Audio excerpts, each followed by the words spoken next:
Assalamualaikum warahmatullahi wabarakatuh. Alhamdulillahi rabbil alamin.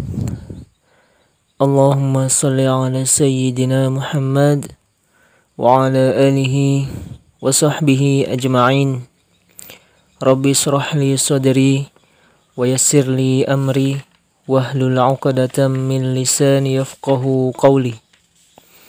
Baiklah anak-anak, kita bertemu lagi pada mata pelajaran Sejarah Kebudayaan Islam.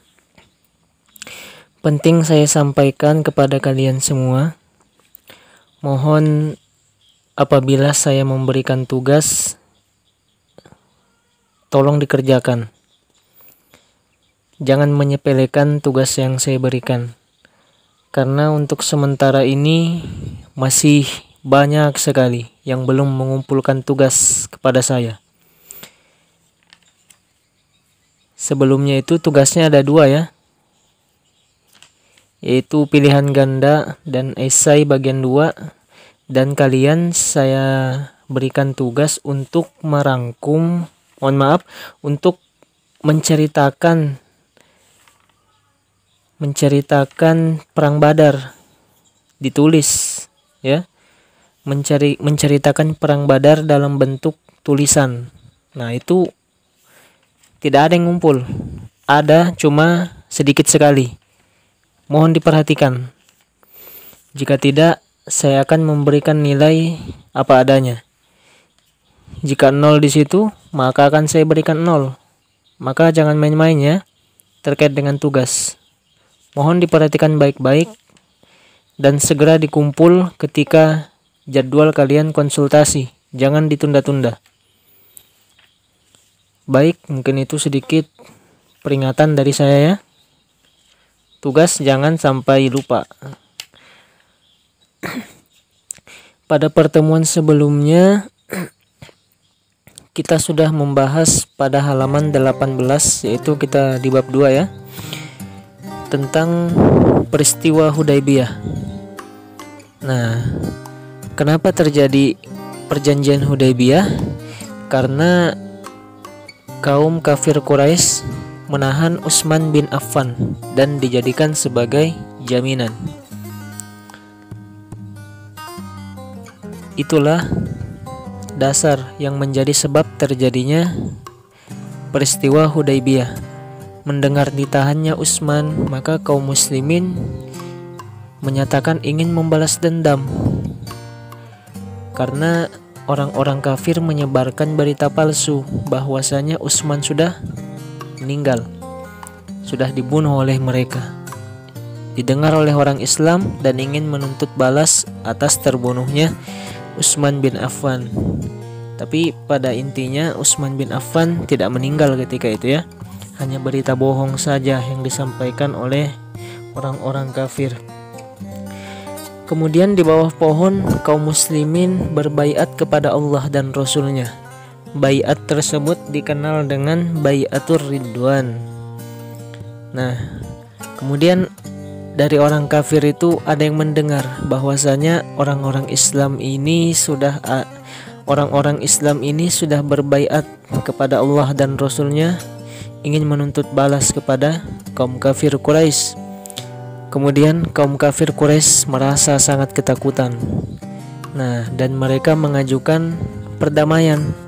Nah, perdamaian itulah yang disebut dengan perjanjian Hudaybiyah. Sekarang buka halaman 20 buku kalian. Buka halaman 20. B. Kesepakatan dalam perjanjian Hudaybiyah. Paragraf pertama diperhatikan. Setelah Rasulullah SAW dan Suhail menyepakati perjanjian damai itu, Rasulullah memanggil Sayyidina Ali bin Abi Thalib untuk menulis isi perjanjian tersebut. Nah, jadi perjanjian Hudaybiyah itu ada beberapa poin, yang dimana nanti poin-poinnya itu akan ditulis oleh perjanjian itu akan ditulis oleh Sayyidina Ali bin Abi Thalib. Jadi jika ada pertanyaan siapa yang menulis perjanjian Hudaybiyah, Maka jawabannya adalah Sayyidina Ali bin Abi Thalib. Kemudian Rasulullah memanggil Sayyidina Ali bin Abi Thalib untuk menulis isi perjanjian tersebut dan untuk ditandatangani oleh kedua belah pihak. Ada beberapa tulisan yang ditolak oleh utusan kaum Quraisy. Penolakan itu karena mereka tidak mau mengakui istilah-istilah Islam yang digunakan dalam perjanjian tersebut.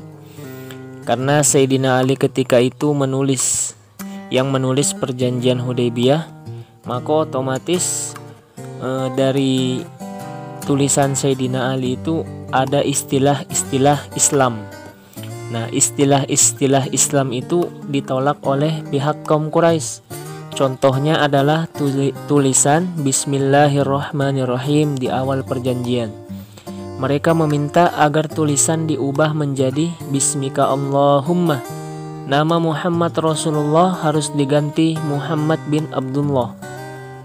Nah, ini contoh istilah-istilah yang berada di dalam isi perjanjian Hudaybiyah itu yang tidak disetujui oleh kaum kafir Quraisy, yaitu Bismillahirrahmanirrahim.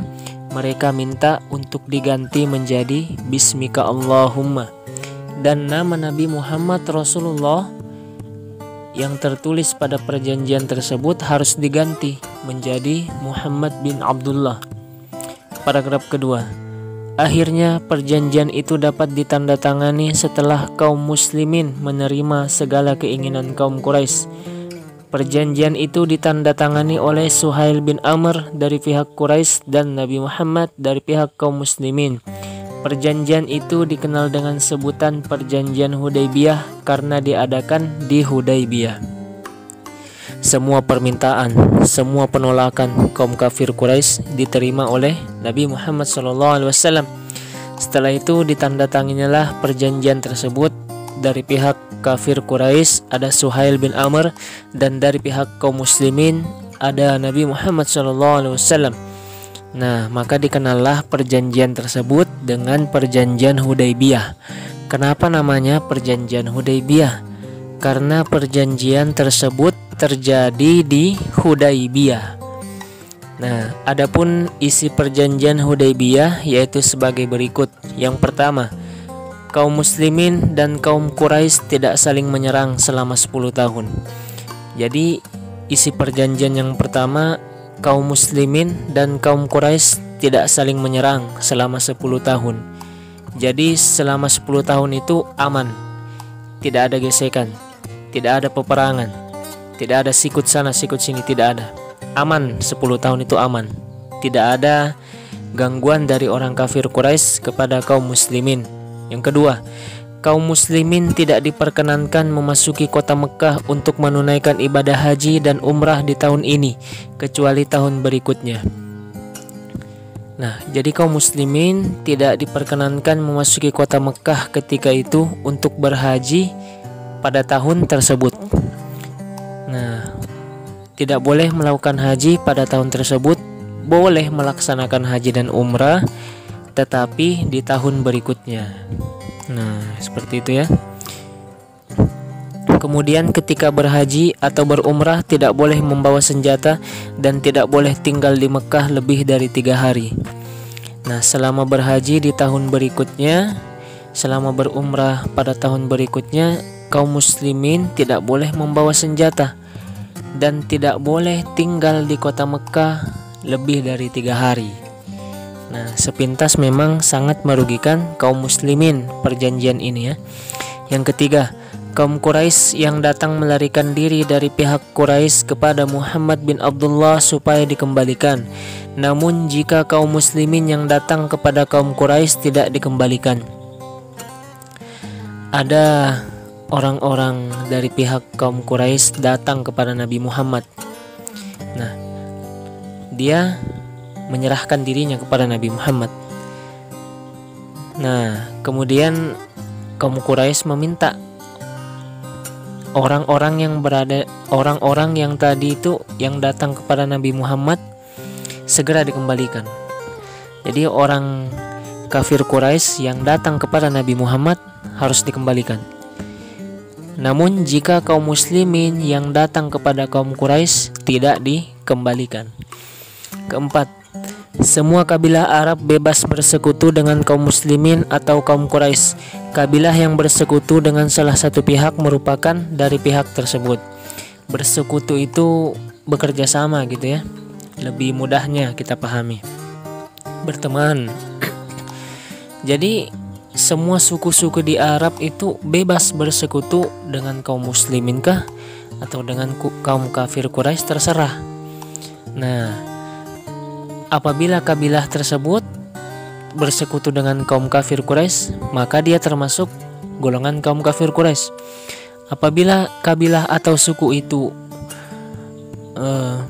bersekutu dengan kaum muslimin, maka dia termasuk ke dalam golongan kaum muslimin. Ya, seperti itu anak-anak ya. Mungkin sampai sini saja dulu pertemuan kita. Kita tidak usah terlalu banyak, santai-santai saja ya, sedikit saja. Jika ada pertanyaan silahkan langsung WA saya, atau bisa bertemu langsung pada jadwal konsultasi. Mungkin sampai di sini dulu. Sekian, wassalamualaikum warahmatullahi wabarakatuh.